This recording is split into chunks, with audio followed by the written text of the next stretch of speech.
Olá, meu nome é Aline, eu sou psicóloga e eu tenho esse canal aqui no YouTube e um perfil no Instagram para te ajudar a se tornar uma pessoa mais madura. E no vídeo de hoje eu quero falar um pouquinho mais com você aqui sobre a autocompaixão. Esse foi um tema pedido para vocês aqui pelos comentários e eu resolvi trazer o vídeo completo para que você tenha mais acesso a essas informações. O tema da autocompaixão tem tudo a ver com o que a gente mais fala aqui no canal, que é sobre maturidade emocional, porque a maturidade tem a ver com a aceitação das coisas assim como elas são. E você vai ver que a aceitação é um componente principal, central ali para a gente conseguir desenvolver a autocompaixão. A Kristin Neff, uma grande pesquisadora nessa área aí da autocompaixão, define esse termo como a gente oferecer a nós mesmos a gentileza, a compaixão que a gente ofereceria a um grande amigo nosso. E ela tem três componentes principais: a autobondade,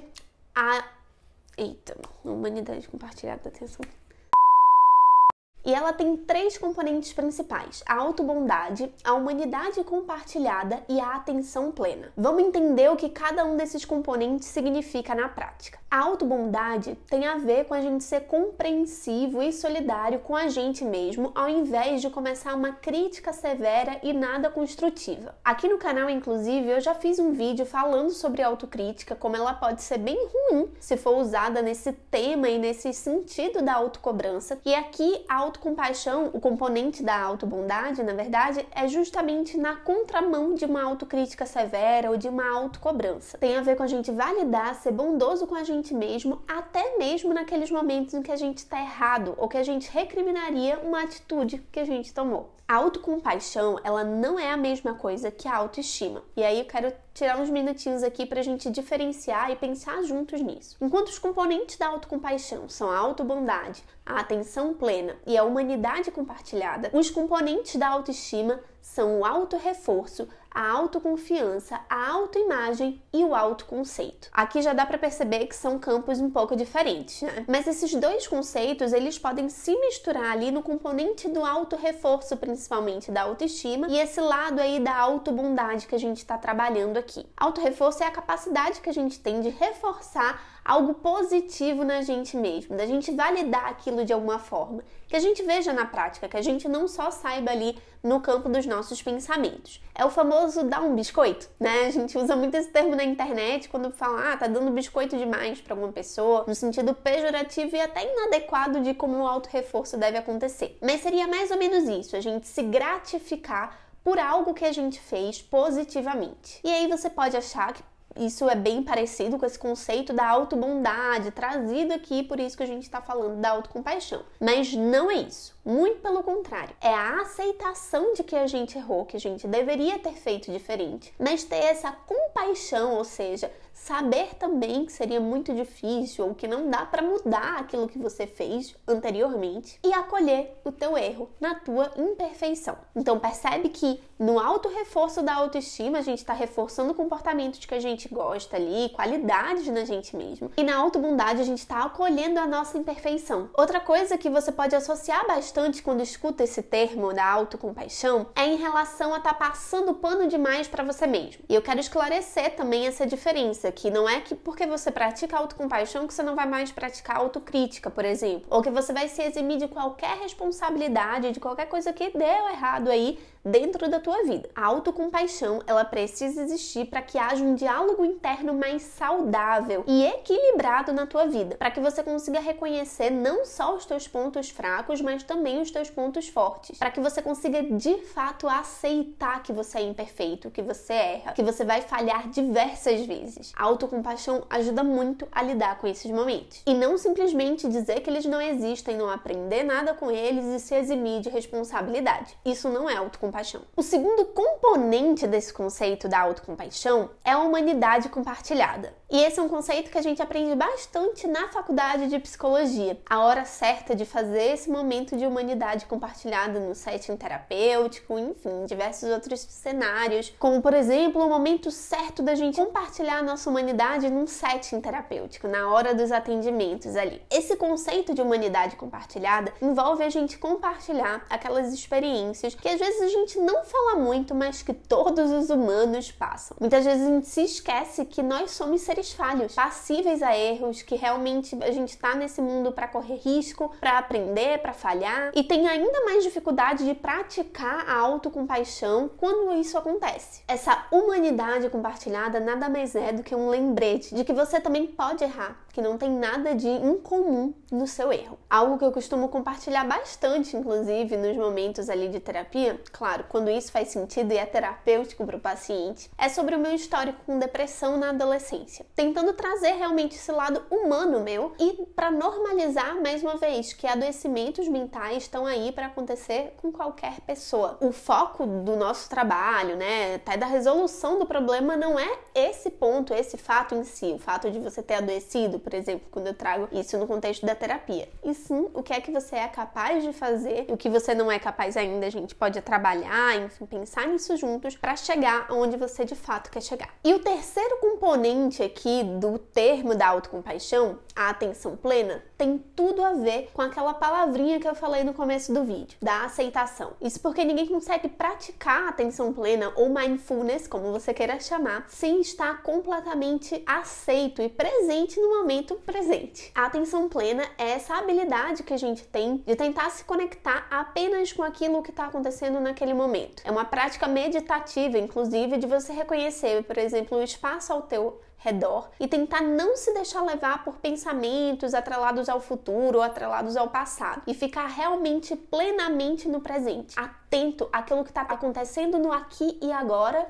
e nada mais. É uma prática difícil, não é simples de fazer. Você pode imaginar aí como é que deve ser isso dentro da tua cabeça, com 1001 pensamentos acontecendo ao mesmo tempo, né? Mas é uma prática que ajuda muito a gente em alguns sentidos aí da ansiedade, inclusive, mas principalmente para entender aqui o que é e como praticar mesmo a autocompaixão. Porque na atenção plena, a gente não modifica o ambiente, a gente simplesmente deixa ele agir, deixa ele acontecer assim como ele é. E para a gente conseguir praticar a autocompaixão, a gente precisa aceitar a gente assim como a gente é. Com as nossas falhas, com os nossos erros e acertos, com as nossas qualidades. É simplesmente entender que todo aquele conjunto faz parte de quem a gente é ou de quem a gente era naquele exato momento. Que depois disso a gente pode modificar e tudo mais, mas naquele momento a gente errou, a gente falhou, a gente agiu da forma imperfeita que a gente era naquele momento. E é justamente por isso que a prática da atenção plena pode te ajudar a desenvolver essa habilidade aí da autocompaixão. Tá, você pode estar se perguntando aí pra que eu ser autocompassivo comigo mesmo? Que benefício que isso pode trazer pra mim? Além de te ajudar a reduzir um pouco mais do estresse, de lidar melhor com as tuas falhas, com os teus erros, porque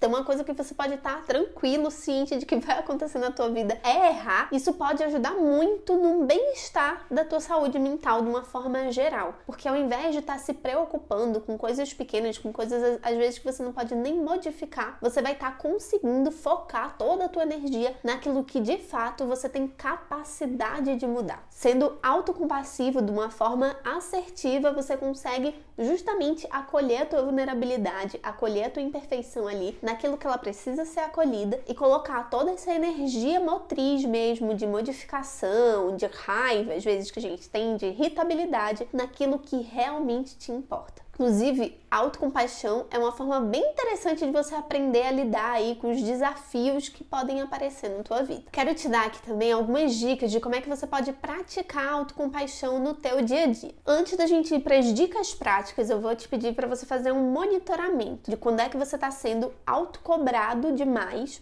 né? Você consigo mesmo ali. Em que áreas da tua vida isso mais tem tido impacto? Por que isso vai ser importante? Isso vai ser importante para que você tenha esses momentos como gatilhos essenciais para a prática da autocompaixão. Vou te dar uma dica aqui para você fazer melhor esse automonitoramento. Toda vez que você falar para você mesmo, eu devia ter feito assim, eu devia ter feito assado, era para eu ter feito alguma coisa diferente do que eu fiz, essas palavras de afirmação, de arrependimento, esse vai ser o gatilho que você fala, putz, talvez eu esteja me cobrando. E aí eu quero que você pare um momento, se faça realmente essa pergunta. Será que eu tô me cobrando excessivamente ou realmente era um dano que eu podia reparar? Será que dava ativa com o conhecimento que eu tinha naquele momento, que pode ser 10 minutos atrás, tá? A gente não sabe ali, informações novas podem surgir a qualquer momento. Com o conhecimento que você tinha naquele momento ali daquela situação que aconteceu, dava pra você ter feito diferente? Veja aí se sim ou se não. Então são duas perguntas aqui que podem te ajudar nesse automonitoramento da tua autocobrança excessiva. Depois que você perceber isso, e isso vai ser essencial para a prática da autocompaixão, tá? Outros exercícios ali para lidar com a autocobrança tem nesse vídeo que eu vou deixar aqui para vocês também, pra vocês darem uma olhada. Esses momentos mapeados, quando você responder que não, a segunda pergunta que eu acabei de te fazer aqui, se dava para você ter feito diferente ali naquele momento que você agiu daquela maneira, quando você perceber que não, esse é o momento que você deve agir com autocompaixão em relação a você. Você pode ter cometido um erro, você pode ter agido de uma outra forma, você pode até ter cometido um erro, mas você precisa acolher a tua imperfeição. Assim como você errou, eu erro, teu colega erra, teus pais erram, tua namorada, teu namorado erra também. Todo mundo erra. Todo mundo é passível de erro. E é claro que todo erro tem as suas consequências e eu não tô aqui para te eximir da tua responsabilidade de lidar com essas consequências. Mas sim, tô aqui para te ajudar a acolher melhor essa brecha, essa frestinha de vulnerabilidade que tá aí aberta agora em você. A atenção plena também é uma dessas práticas que pode te ajudar a lidar melhor com a autocompaixão, nesse sentido da somente aceitação das tuas imperfeições, somente a aceitação daquilo que acontece naquele momento ali com você. Ter clareza não só dos teus defeitos, mas também das tuas qualidades é algo que pode te ajudar na prática diária da autocompaixão. Saber que você tem tais e tais falhas e que você tem tais e tais qualidades pode te dar esse balanço necessário para entender, ok, apesar de eu errar e de eu ter errado nesse sentido, eu também posso ser melhor por conta dessas e dessas outras minhas qualidades. Vou até te dar um exemplo nesse sentido. Eu tenho uma característica que ela tanto pode ser positiva quanto pode ser negativa. Eu sou uma pessoa muito organizada. Em alguns ambientes, em alguns momentos, isso é muito bom. Eu tô sempre a par ali, por exemplo, dificilmente eu perco alguma coisa. Eu não sei onde tem alguma coisa dentro da minha casa. Eu consigo te dizer de bate-pronto qualquer coisa onde é que tem, porque eu sou uma pessoa muito organizada. Ao mesmo tempo, eu sei que essa minha característica pode me enrijecer. E quando eu preciso de flexibilidade, de espontaneidade, eu tenho um pouco mais de dificuldade